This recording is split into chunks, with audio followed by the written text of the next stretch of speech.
absolutely gorgeous. Beautiful day. We got real lucky. It was supposed to be real cloudy. They thought of everything when it comes to turning an RV into a luxury home, right? Not yet they haven't. But John and Julie Gilgum have come close with a motorhome that is beyond your wildest dreams. I love the reaction we get of people on the water because they just don't expect a motor coach to be sitting out here in the middle of the water.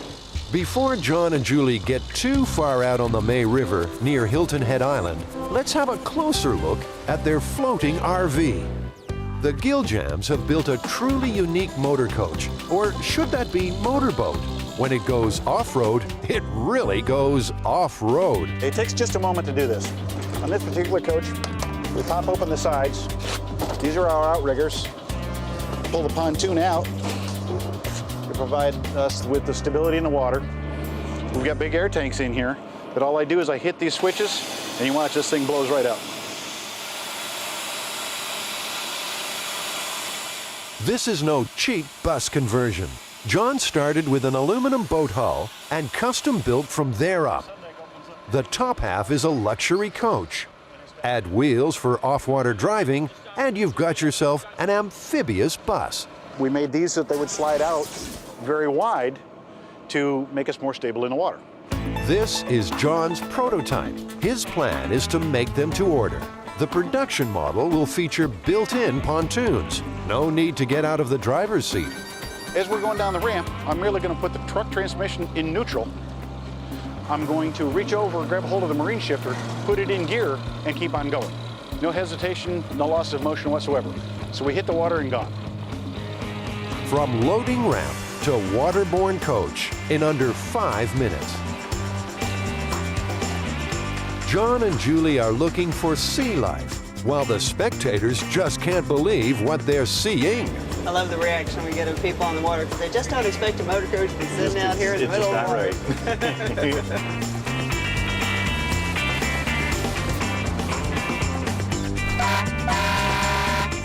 Their children Ivan and Joanne, plus grandson Colton, are on board. What's their take on Dad's peculiar ideas? Doesn't surprise me a bit. I'm used to it. How's that? We're on an RV and we're in the water. I mean, you don't see that. It's never been done before. Ivan had a hand in much of the outfitting. In his book, that earns him roof diving privileges. Wow! Us being a boat, that gives you the best of both worlds. You have a houseboat, you have a motor coach. Every lake, every piece of water that you drive by is potentially your place to go and enjoy. John wants to build a fleet of these. The key to the design is simplicity, from the road to the water with no fuss, and only one engine. On the back of the engine, there's called a rear engine power takeoff. That gives me 2 shafts. One drives the normal transmission that you would expect in the motor coach.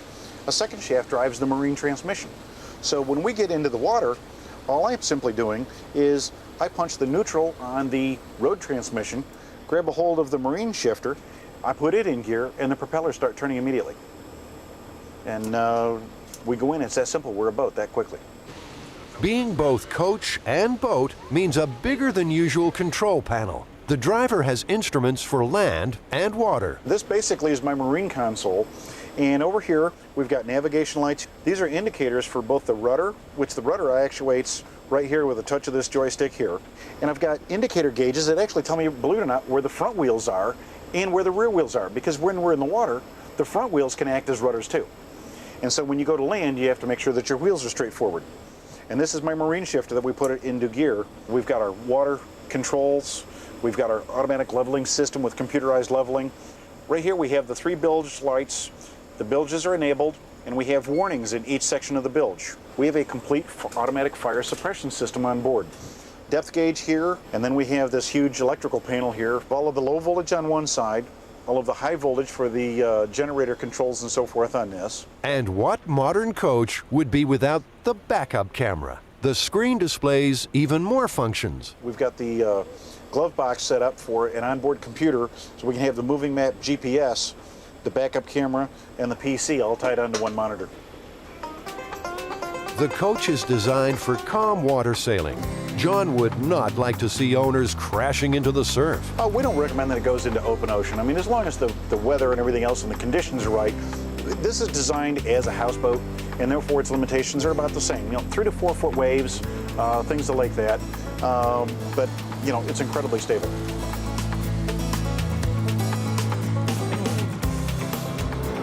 Apart from propellers, the 6-foot rear swim deck is an instant giveaway. Go fishing and grill the catch on the spot. The rear bedroom has a starboard slide out, while the living room slides out on the port side. Up front, there's a full entertainment theater, and midway, an elegant kitchen. The bathroom highlight is a shower and jacuzzi combination. The Gilljams wanted the high-end look of a luxury yacht. They chose the teak woodwork together. After that, Julie added a few touches of her own. It's a full operating kitchen, all residential appliances. And if you'd like to come back, I'll show you. We special ordered the sink. We wanted to make it a very nice, deep sink. Solid granite countertops. We've got a dishwasher here, the glass cooktop. The microwave is also a convection oven. All the drawers have full extension, and the slides, we wanted to make absolutely certain that the kitchen was completely usable. I also have a full residential refrigerator. It's got ice and water in the door. Got a trash compactor back here, marble floors on it. And here's something you won't find on other coaches. It's very rare to actually have a jacuzzi bathtub in a motor coach. Most of them have the stand-up showers. And it's a jacuzzi with a view. Now, check out the captain's cabin. This is a queen-size bed. Now, this is a room slide-out. We also had a room slide-out up front. This room slides out 30 inches, and it is in the out position right now. You've got the back deck here. And this is a 6-foot swim deck. You simply pull the pin and the deck goes out, and I think you guys saw that when you were on the water. And it makes for additional swim platform, so you can fish, you can put table out here, you can put a barbecue grill out here and hang out. John and Julie Gilljam's amphibian is quite a head-turner. Reactions run from surprise to outright disbelief.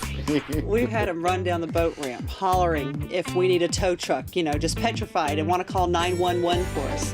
And then when they get out of the water, we have boats that are circling, thinking that we are in trouble. You know, do we need help? When you come up to the ramp, if you are coming up and you've been out for a little while and you come back in, there's this guy that's just putting his boat in. He's just gotten to the ramp. He has no clue.